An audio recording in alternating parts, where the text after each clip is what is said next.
Assume you're having a conversation with a group of buddies. Someone will mention cryptocurrency at some point during the discussion.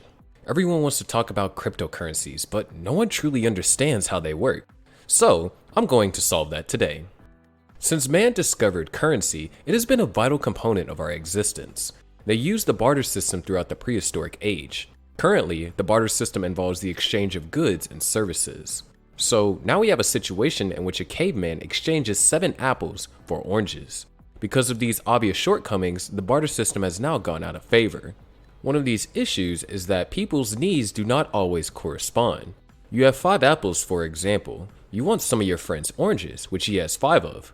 Unless and until your friend has a need for the apples you own, he will not be willing to make a deal for them. There is no standard measure of value presently because there is no common measure by which the value of a commodity can be communicated. When you have to decide how many apples you're willing to exchange for one orange or a mango, there is a problem. Some codes cannot be divided or subdivided. A live animal, for example, can be divided into smaller components, but the commodities can't easily be moved. Commodities, unlike modern currency, which can be carried in your wallet or on your cell phone, cannot be taken with you wherever you go.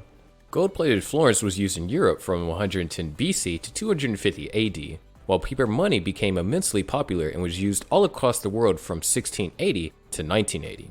This is how modern currency as we know it came to be. Paper money and coins, as well as credit cards and digital wallets, are examples of modern cash. Apple Pay, Amazon Pay, Paytm, PayPal, and other similar services are available. All of this was under control of banks and governments. This means that there was a centralized regulatory authority that imposed restrictions on how paper cash and credit cards operated. Consider the following scenario. You're about to make an online purchase. You're thanking your friend for paying for your lunch and stating that you'll be transferring the funds to their account. The transaction went off without a hitch, but there are a few things that may have gone wrong. It's possible that there was a technical problem at the bank. For instance, the system may not be functioning properly, and so on. This implies that there is a single point of failure, which is the bank. The accounts of users could have been compromised. There could have been a DDoS attack, identity theft, or the account transfer limits were exceeded. This is why cryptocurrency is the currency of the future. Consider a future transaction between 2 people. One of them has Bitcoin, and the notification asks whether they are sure they want to send 5 Bitcoins. If this is the case, processing begins. Here, we're validating the user's identity and determining whether they have enough money to complete the transaction, among other things as well. Now that it is completed, the payment has been transferred and received. Everything happens in a matter of minutes, and it's as easy as that. This, in turn, eliminates all of the difficulties associated with modern banking. There are no transfer limits, and your account cannot be hacked, and there is no single point of failure. There have been almost 1,600 cryptocurrencies available since 2018. Some of the most well-known cryptocurrencies are Bitcoin, Litecoin, Ethereum, and Zcash. Every day, new cryptocurrencies emerge. Given how much growth they're experiencing right now, there's a strong likelihood there will be a lot more in the coming years. So, just what is cryptocurrency? A cryptocurrency is a digital or virtual currency designed to be used as a medium of exchange. It is quite similar to real-world currency, but it does not have a tangible manifestation. It also employs cryptography in order to function. One of these characteristics of cryptocurrencies is that there is a limit to the number of units that can exist. In the case of Bitcoin, this limit is set at 21 million. After that, no more Bitcoins will be created. The transfer of money may be easily verified. Now, the hashing algorithms used by Bitcoin make it very simple for users to assess whether or not a transaction is genuine. They are not controlled by a bank or a central body. They operate in a decentralized fashion. Certain conditions must be met before new units can be introduced. In Bitcoin, for example, the miner is rewarded with Bitcoins only once a block is uploaded to the blockchain, and this is the only way new Bitcoins may be generated. What exactly is it about cryptocurrencies that make them so unique? To begin with, there are few to no transaction expenses. If you use a digital wallet, you're aware that transferring money from your wallet to your bank account will result in a loss of some money. You can also have access to your money 24 hours a day, 7 days a week, and you don't have to go to the bank at 3 a.m. to withdraw money. There are no restrictions on purchases or withdrawals, and anyone can use it. For example, if you want to open a bank account, you must complete some paperwork and documentation. All of this may be prevented with Bitcoins. International transactions are completed more quickly. Wire transfers take around a half day to transfer money from one location to another, whereas cryptocurrencies take merely minutes or even seconds. So what exactly is the crypto in cryptocurrency?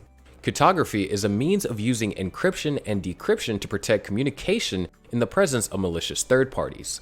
Third parties who want to steal your data or listen in on your chat are referred to as eavesdroppers. Cryptography employs computational techniques such as SHA-256, the hashing algorithm used by Bitcoin. There is a public key, which is the user's digital identity that you share with everyone, and a private key, which is the user's digital signature that you keep secret. Let's take a look at a typical Bitcoin transaction. First, you have the transaction information.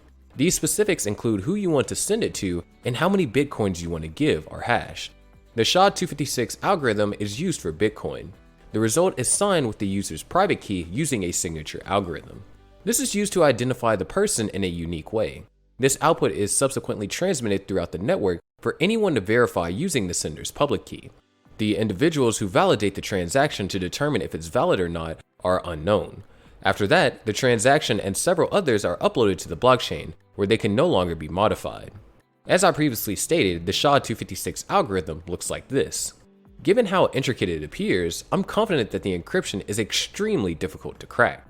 Today, we look at two main cryptocurrencies, Bitcoin and Ether. Bitcoin is a decentralized digital money based on a blockchain technology. Transactions are carried over a peer-to-peer network. Ether, on the other hand, is a cryptocurrency that is accepted on the Ethereum network.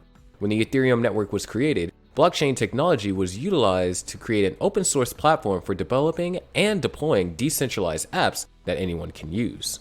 Both are currently the largest and most valuable cryptocurrencies on the market.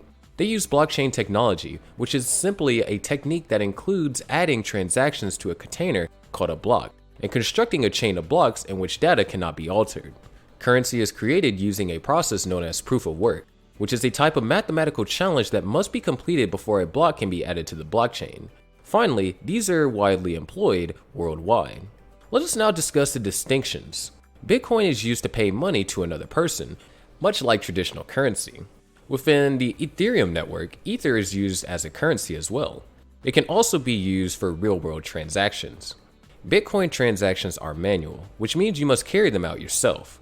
You can make these transactions manual, automatic, or programmed with Ether, which means they will be able to take place when particular circumstances are satisfied.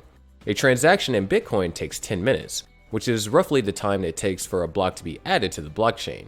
A transaction with Ether takes roughly 20 seconds. Ether fuels both Ethereum network and real-world transactions. Within the Ethereum network, Ether is utilized as fuel to power both of these things. There is now a limit to the number of Bitcoins that can exist, which is 21 million, as we mentioned previously. This figure is scheduled to be reached by the year 2140. Ether is projected to last for a very long time, but not more than 100 million units. Bitcoin is used for goods and service transactions, whereas Ether employs blockchain technology to build a record that triggers a transaction when a certain condition is met. For Bitcoin, we use the SHA-256 algorithm, while for Ethereum, we use the ETH hash. So, what does the future of cryptocurrencies look like? When it comes to cryptocurrencies, the globe is painfully divided.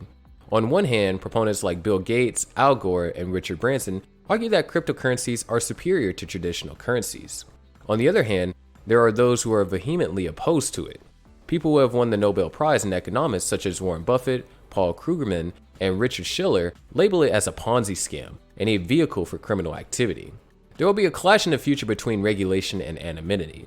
Governments may wish to regulate how cryptocurrencies work because several have been tied to terrorist activities. On the other hand, the primary goal of cryptocurrencies is to keep their users anonymous.